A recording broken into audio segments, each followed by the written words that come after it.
Hello, everybody, and a very warm welcome here to the Wine with Jimmy channel. Thank you so much for clicking by. This is all about wine education, really designed to help you get more from the wonderful world of wine.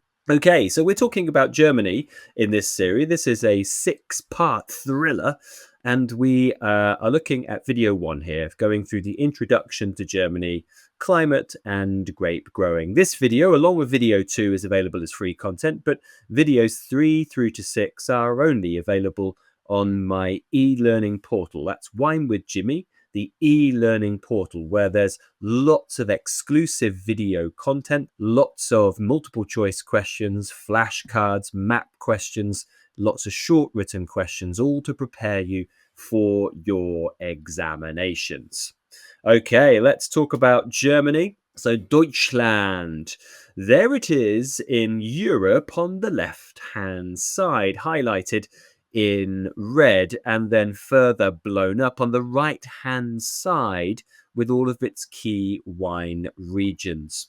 Germany is certainly a country that produces the greatest concentration of top-end, high-class Rieslings in the world, from dry to sweet and everything in between.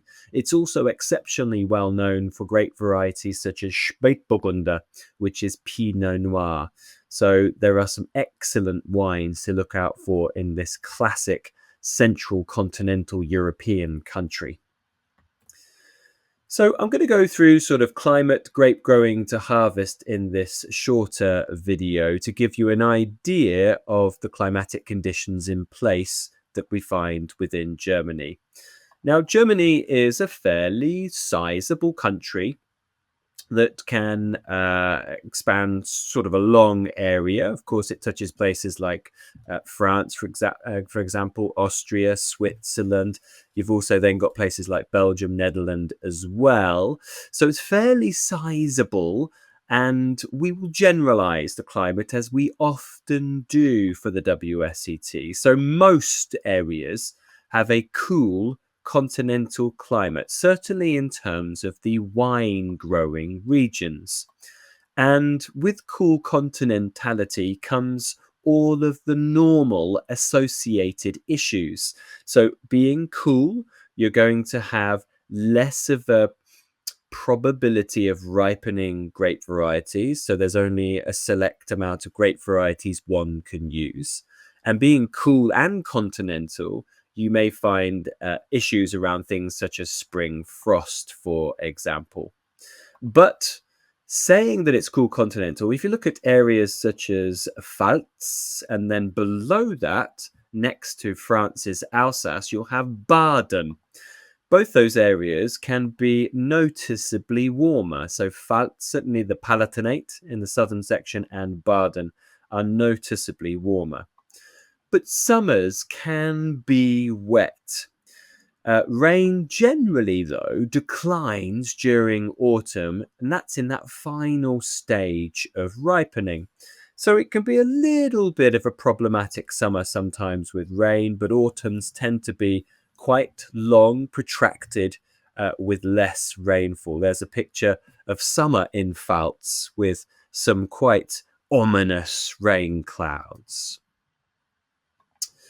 Next up, then, we are discussing really the long, cool ripening period. So we mentioned that rain is kept at bay, generally in autumnal times. And this long, cool ripening period gives the grapes time to reach sugar ripeness, but at the same time, retaining their acidities. The annual weather, as I mentioned, can be fairly variable. So you can have significant variation in quality, quantity, and also the styles of wine made year to year.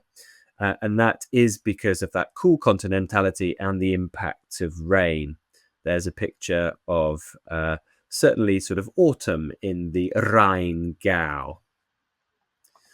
Now, we do have water, though, around, and when the conditions are right for noble rot, it will develop and botrytized sweet wine can be made, when it is right, in every region in Germany. So this is important. So we're going to have those right conditions, which are autumnal, warm afternoons, but damper mornings. So things like misty, damp mornings, for example. And now on to grape growing. So we know these are what we would consider marginal grape growing conditions. Small differences within the vineyard location, what we would call site specifics, can make a significant difference in the quality of wine. In nearly all regions, the best sites are found on steep and often stony soils with a southerly aspect, which will help maximize the available heat and sunlight. So having a steep site means that you're going to have a better interception of the sunlight. Having stony soils like slate, for instance, in places like Rheingau, Nahe, and also the Mosel, will mean that you've got better heat retention and also water drainage in those areas. Now, these very steep slopes, like you see here in Schloss Bockelheim in the Nahe, are difficult to actually tend to and cultivate. So they're often worked by hand, and often equipment will need to be maneuvered into place by winches or maybe even these kind of like train-based systems. Now, on these slopes, vines typically are head pruned, and each vine is individually staked, and the canes are tied at the top of the stake to maximize grape exposure to light, but also to allow for very good air circulation. They call this, in some parts of Germany, the Pendelbogen. Now, this will enable really good airflow through the vineyard, which will minimize frost risk in what we would consider normally a fairly high frost risk area because of the cool continental climate.